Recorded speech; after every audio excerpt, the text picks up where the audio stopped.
evening, everybody. This is Lainey from Hilltop Home Place.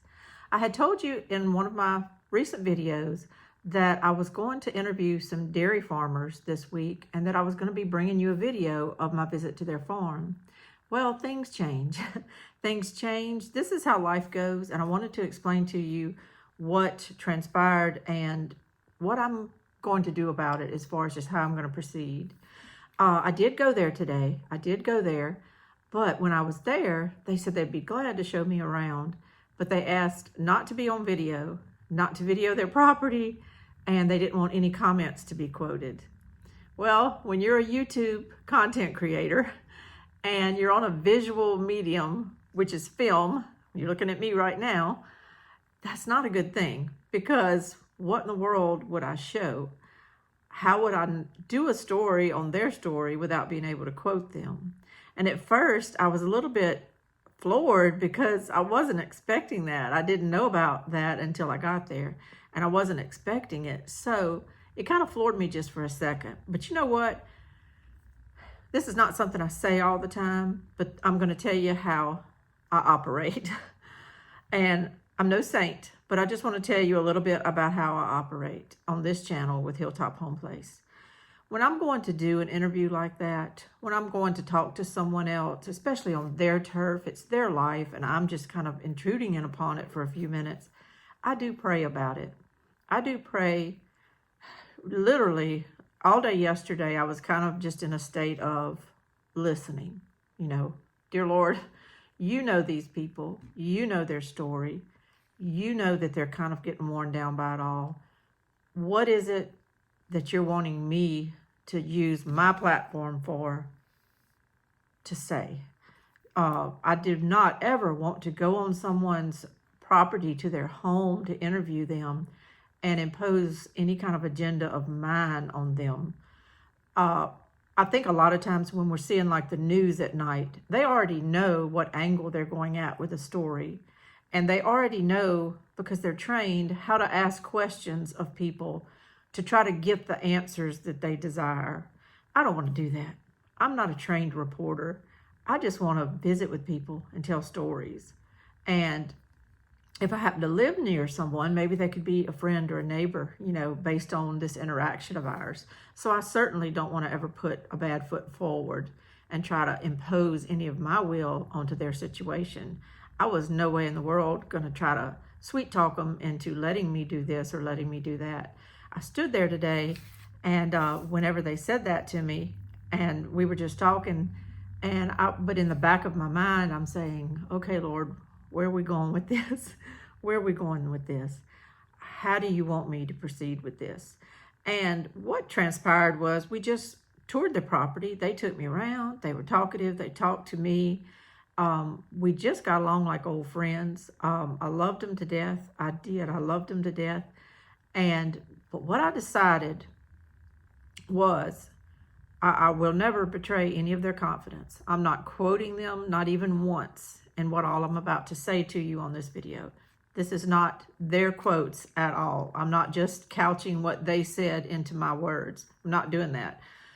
And I won't be able to show any footage from my visit today of their beautiful cows, of their operation, of anything.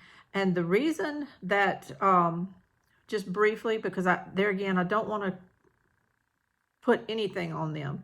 The reason that they didn't want to be filmed was because they were worried that in some way, not only would something they say be taken wrong by the dairy industry at a state or national level, but number two, they didn't really want there to be any type of way to identify who they were.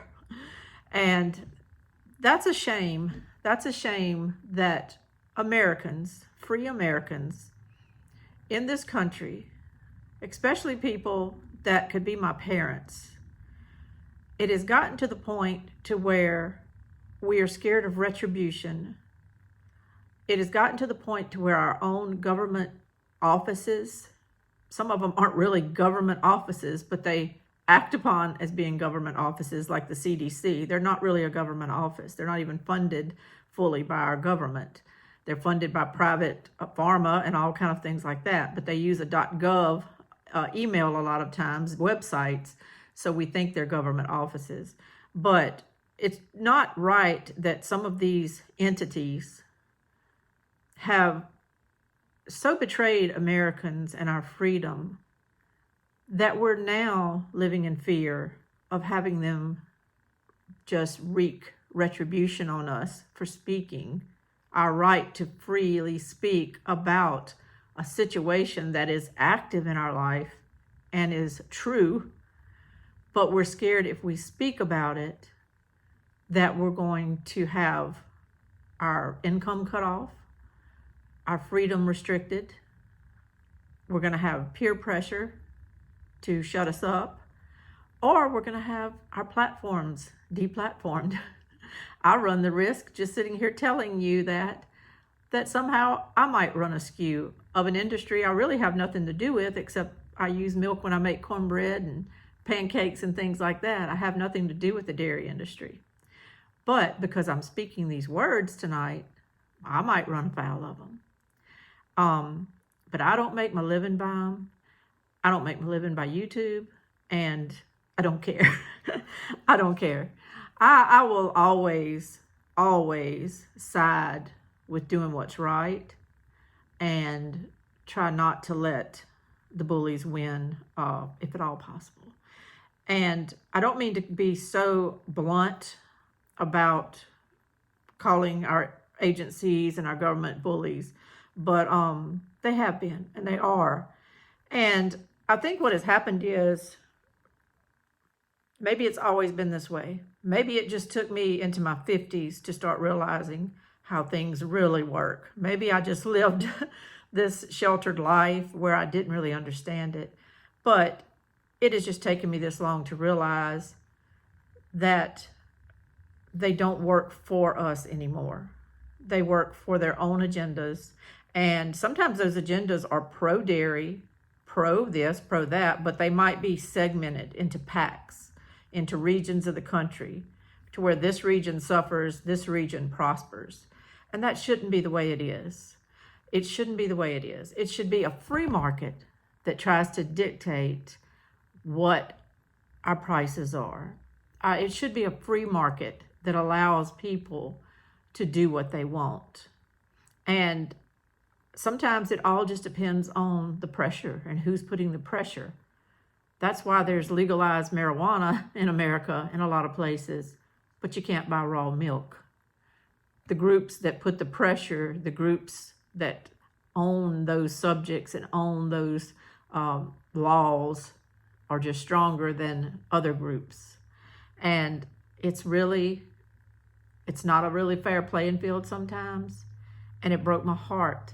It broke my heart today to have people who literally could be my parents, and they're reached retirement age, they're past it actually, and they've worked so hard their whole lives, but they don't want to be identified for fear of our government.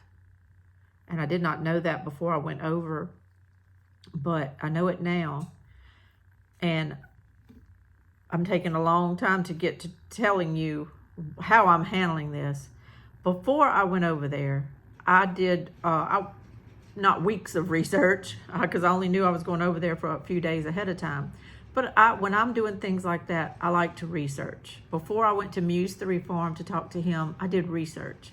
When I go, I don't want to act like a know-it-all, but I also want to ask pertinent questions that might help the people that are watching my videos get a little better understanding of things.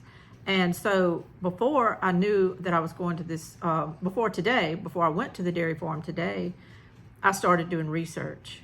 And what I discovered doing my research just dumbfounded me.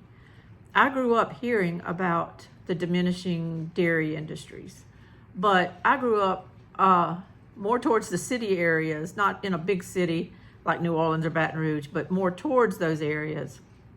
And I didn't feel that we had those industries near me. It didn't really affect me. And so I didn't really think about it that much. That's how we all are, I think. We don't always, if something doesn't directly affect us, we just don't give it the worry that it deserves, probably, or the worry that we have time to give it. We just don't have time. We've got other things going on in our lives.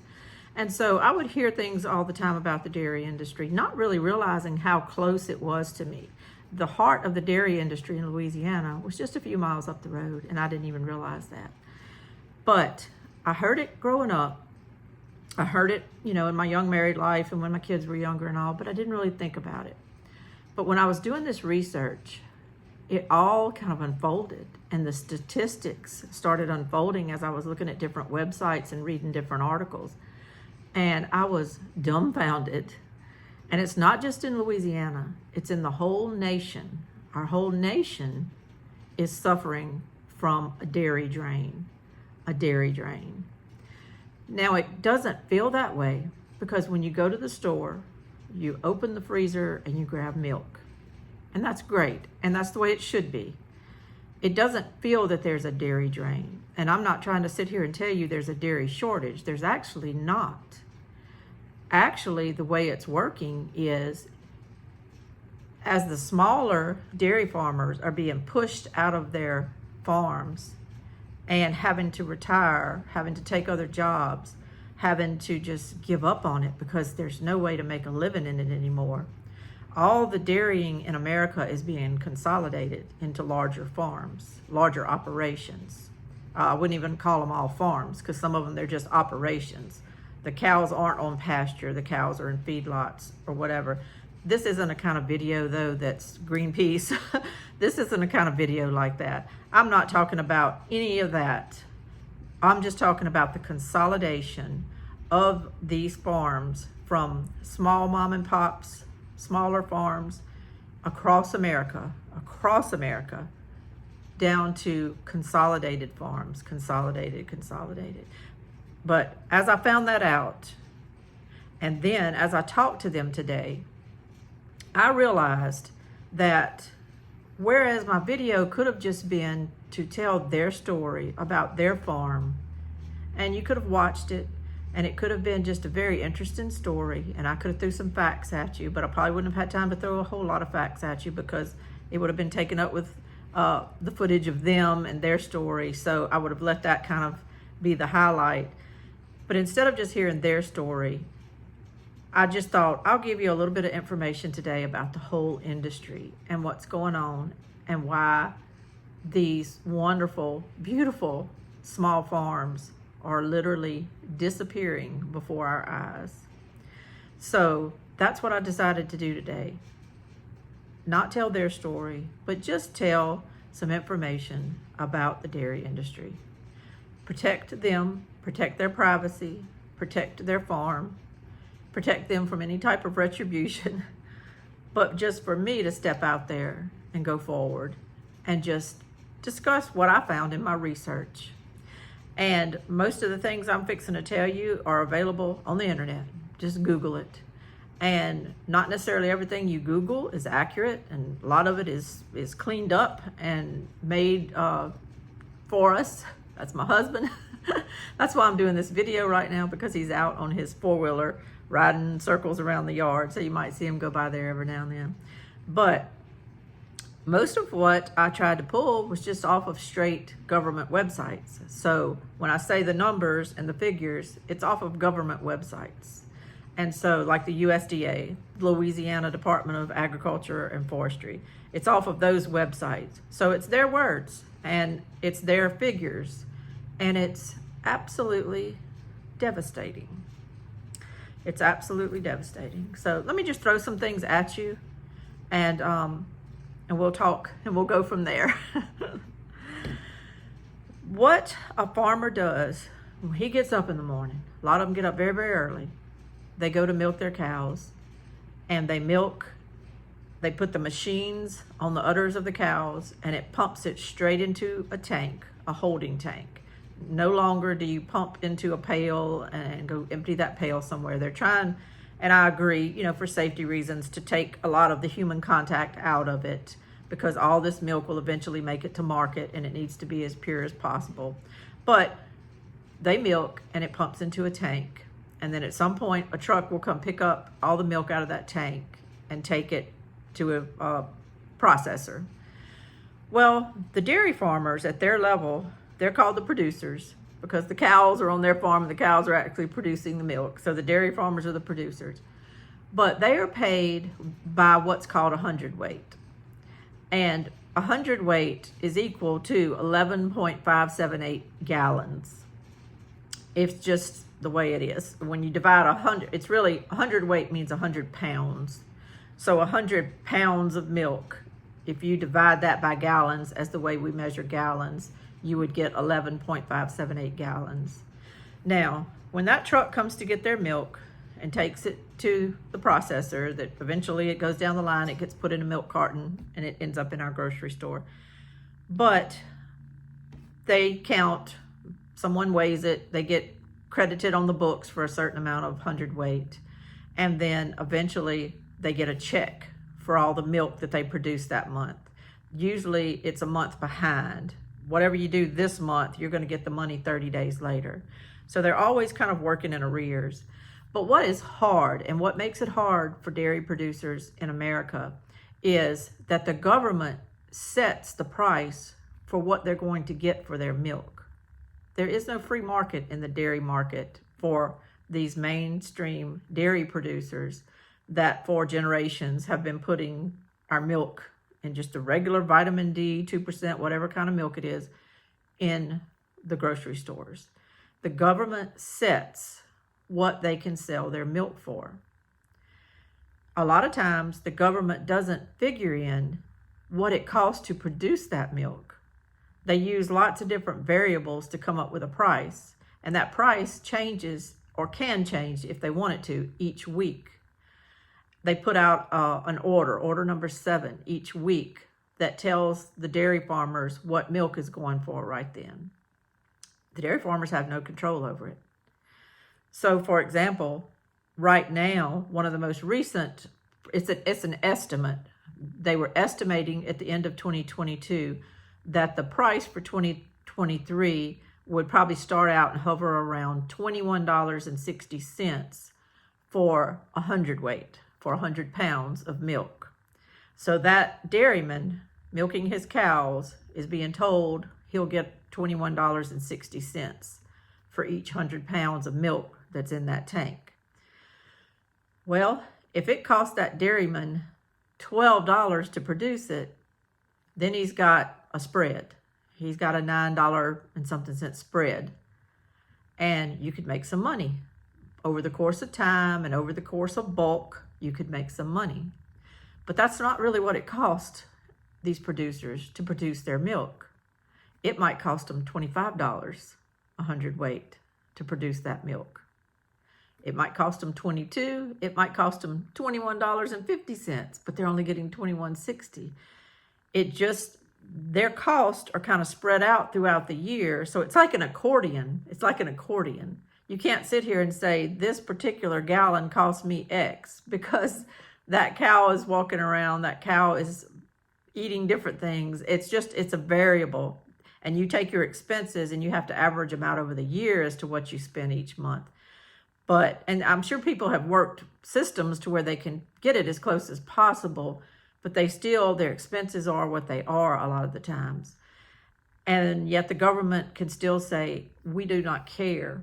We do not care what it costs you to get this milk to market. We will pay you what we will pay you, and that's all we're paying you. It's a hard process. And when you realize what a farmer goes through, don't even count his labor. Their pay is going to come out of if there's ever any spread in those checks. So don't even count his pay. But you've got cows, and of course they do have cow calves where they save the calves if they're female calves, and they raise them up to be milking cows. But if they do need to add to their flock faster than that, or they want to buy a cow, it's running about $1,800 right now for a really good Holstein milking cow. So you've got your cost of cows if you're going to buy any. If you're going to go to market and buy a bull or 2 or 3 or 4 to put on your cows so that you can have them continually calving and everything, you've got your cost there. You've got veterinarian costs if they get sick or anything, because they test your milk constantly, and your cell count determines whether your milk is able to go to market and whether you'll get deducted money because your milk wasn't as pure as it should be. So if your cows are coming through there and one of them has started getting an infection or something, and your cell count in your milk starts going up, and there's just all these red lights start going off as far as what you need to do, you might have to get a veterinarian in there pretty quick to determine something. If it's not something you can determine easily, there might be veterinarian cost. I know there's all kind of in the industry and in the regenerative farming, people want to vaccinate, they don't want to vaccinate. That argument can happen outside of this video. I don't care. When these people are under the gun to have a healthy cow producing a very low cell count milk, they have to get them vaccinated and things sometimes, because that milk is going to be tested at a USDA lab, which we do have right here in a city down the road from me. The lab is very close. I'm sure they get tested all the time, and their milk has to be good. It has to be good. So they do have to do their vaccination programs. I'm sure they do have to have veterinary bills. These things come out of their pocket.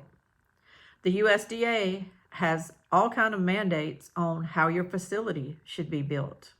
Everything's stainless steel. Everything has to have drains.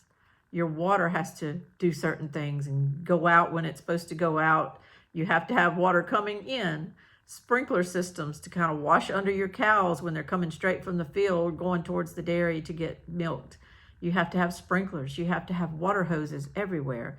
You're using tons and tons and tons of water. I could go on and on.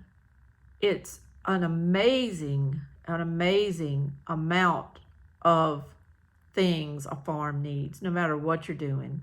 Equipment, tractors, feeders, piping systems for feeders.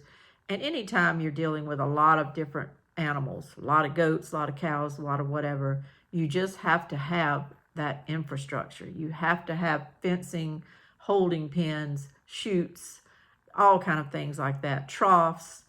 If you're going to be piping in water from your own well system, you need to have sump pumps and ways to get that water to your own little systems. If you don't want them just in ponds all the time. A lot of people now are trying to just pump their water to their cows. It seems to do better for the cows and do better for their health and their output to have fresh water than it is to just go drink out of a pond all the time. So you want to pump fresh water to them, you got to put the systems in and the pipes and all that stuff. It's a job. It's a job. And what has happened is, over the years, these farmers have just been pinched and pinched and pinched. Just like we are griping about going to the store now and the cost of food going up, the cost of everything for farmers has went up. Everything they do, their light bill goes up. You griping about your light bill?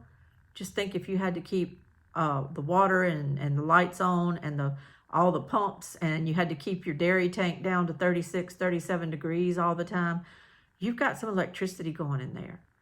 And instead of a $100-something, $200 house bill, you might have a $700 or $800 dairy bill, and that's just on a small dairy.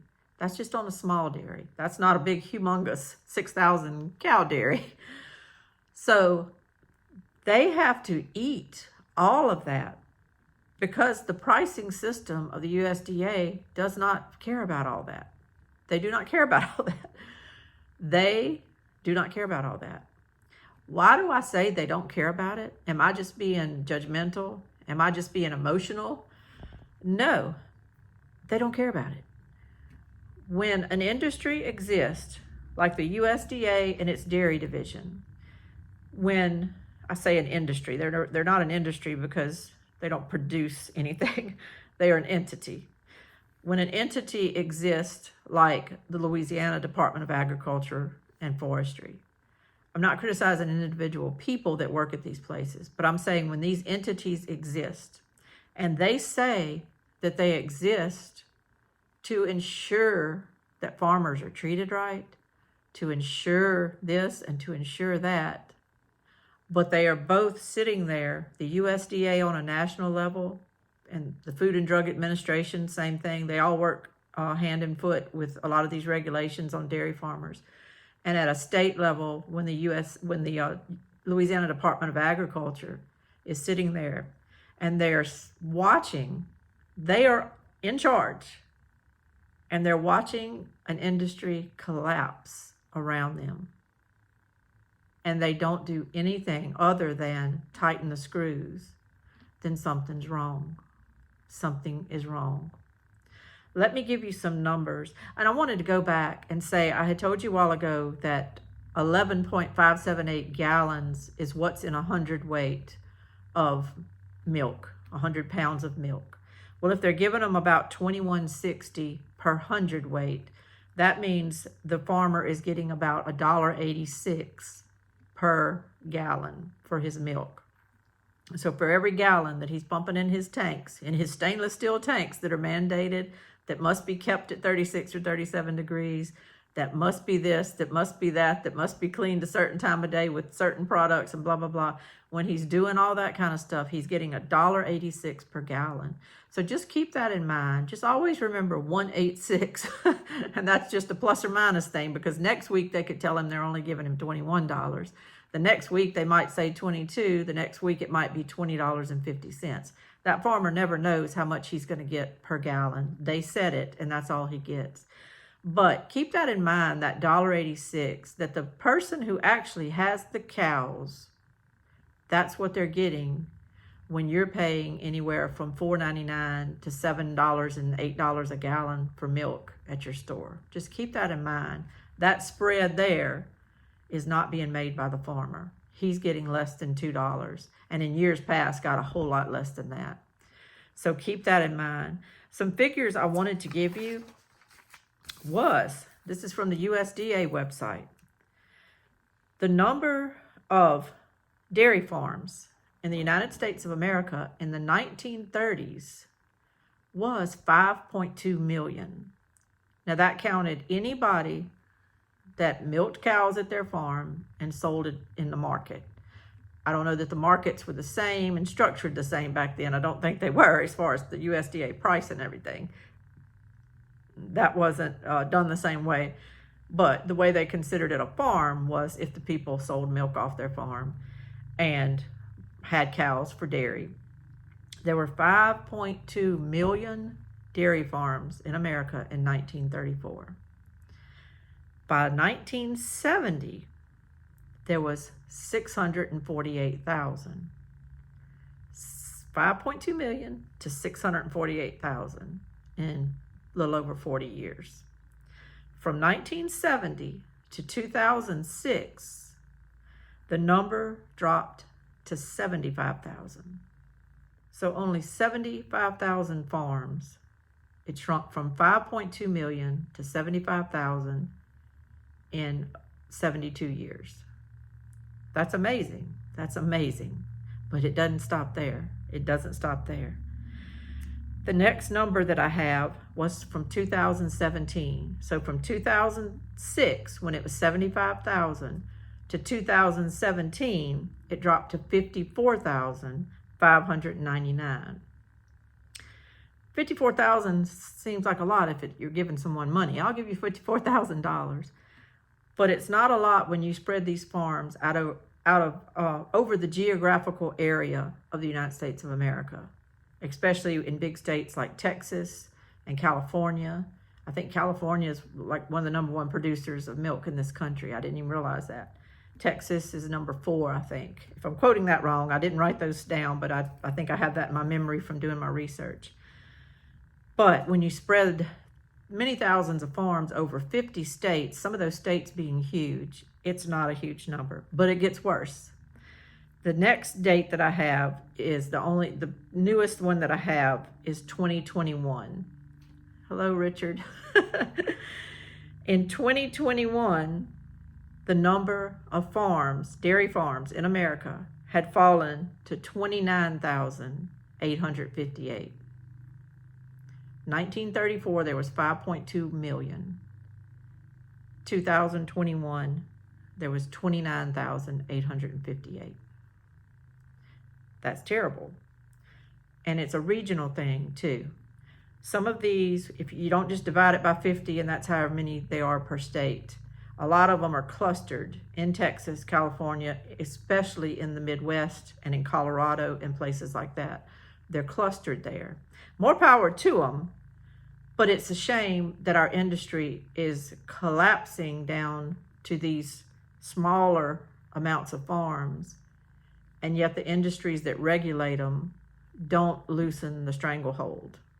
And I'll get to a little bit of that, or maybe why not, in just a moment. In Louisiana, I don't have their specific numbers for 1934 and all that stuff. I do know that around the 1980s, there were thousands of dairy farms in Louisiana, in the thousands. By 2004, there were only around 300. So we're sinking like the Titanic too. In 2016, there were 119 left in Louisiana, 119. And as of today, the very newest figure on a website I found that's up to date for today, we are down to 106 dairy farms in the whole state of Louisiana. But we beat Alabama, they're down to 40. Alabama, that big old state with all that agricultural land, is down to 40 dairy farms in Alabama. That's sad. In Louisiana, we don't have counties, we have parishes. We have 64 parishes in Louisiana. So that means we only have 1.65 dairies per parish. That's not enough dairies to produce the milk we need for Louisiana. And so that's why Louisiana, that used to be a dairy belt, we used to have thousands of dairies. I think a number I saw at one point was 6,000 something dairies from the 70s on, not way back. They probably had more way back. But from the 70s on, 6,000 something. Now we're down to 106. Only 1.65 dairies per parish. That's terrible. Louisiana imports. We have to import milk now. We import 70% of the milk that we drink in Louisiana, that our kids drink in the lunchroom, served at hospitals, whatever. We have to import that milk from somewhere else in the country. Our dairy industry is dying. It's dying. I'm going to bring this up again later, but I'll go ahead and say it now. The average age of a dairy farmer in the state of Louisiana, according to our ag secretary, is 70. When the average age of any industry, or even if you had teachers at a school, if the average age of your teachers is 70, you need to be hiring new, younger teachers, or you're going to have attrition that's going to hit you at some point that's going to decimate your school. When it's an industry like this, and your farms where the land is owned and the cows are owned and the assets are held in the hands of a group whose average age is 70, that industry is in trouble. It's in trouble. And that's what broke my heart today when I visited with these farmers. So, what to do? I don't put this at you to worry people. You'll have milk. The actual number of cows in America has stayed relatively the same, like 9 million something dairy cows in America, 9 point whatever. So the cow numbers have stayed the same. The milk production has actually gone up because they are figuring out lots of different ways to feed the cows and to milk the cows through the machines and through just a lot of different ways. They have like genetically got these dairy cows putting out some serious milk, putting some bank.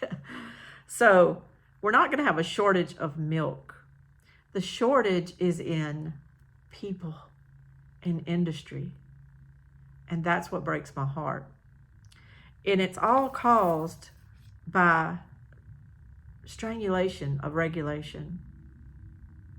Say what you want about President Trump. He tried to get rid of a lot of regulations that were strangling industries in America. And people just weren't going to have it. They weren't going to have it. a lot of our entities in our United States government just refused to cooperate or stonewalled or didn't get anything done. And this is one example of just how these regulations strangle our farmers, our ranchers, all kind of people who are just trying to make a living, a lot of times sustaining themselves on land that they've owned for generations. And they're now having to look at selling off. There's a beef farm not far from me that's now selling 5-acre lots because they can't sustain their beef farm anymore. I hate that. I hate that. Our country has laws against monopolies, against RICO violations, where people are injured, victims of mob operations, and they're allowed to sue those entities that injured them if they need to, RICO violations. And I think, a lot of times our government is the monopoly person. They impose these prices and they tell people what they can and cannot make in this world, what they can and cannot sell something for. And to me, that's kind of imposing a monopoly on people that puts everybody in this box. And if you have an emergency, if you have something happen, if a milk truck backs into your USDA mandated tank and hurts your tank or breaks it and it costs you $70,000 to fix it, you don't have margins anymore. You don't have margins. Who does have these margins? Well, as the smaller farms have gone out of business, just closed. As they've closed, all of it, because there's still the same amount of cows and there's still even more milk being produced, it's all being consolidated into big, huge operations. I'm not against big, huge operations. I'm not against anything. And as I said earlier, this isn't a Greenpeace type video. I'm all for everything, but I'm mostly for freedom to run your businesses as you choose. These farmers should be, and they have attempted to, ask their government, their secretaries of ag, their congressmen, their legislators, to help them get some regional control. To say in the Southeast, okay, we're still going to have price fixing, but we want to be able to control it in the Southeast. If you want to do what you want to do in the Midwest, do it. If you want to do what you want to do in the Western states, do it. But we can each kind of have our own control of prices. If a buyer still wants to buy from the Midwest and not from us, that's fine. We can offer them a better product if it's fresher. But if they want to buy it from the Midwest, that's fine. But at least we can ask a little more for what we're doing to try to make a living. But they won't let them do that. So far, the attempts to have regional bargaining and regional contracts have been quashed. And the attempts to literally get an act of Congress, because that's all they can do. Congress has mandated this through legislation, and the only way to change the process of this milk price fixing is to have an act of Congress.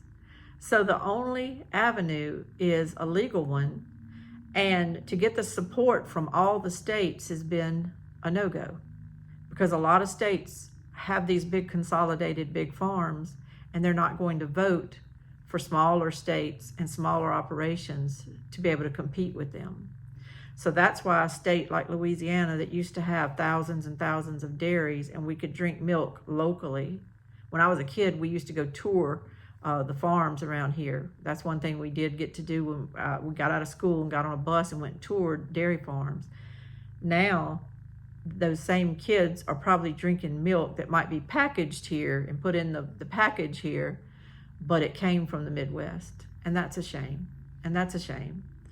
So I need to just wrap this up because it's getting dark and I need to go get my husband. But I just want to say that I'm a little channel, but everybody has a voice. And my voice today on this video is just putting it out there in the YouTube world that we have a lot of problems with how things are run.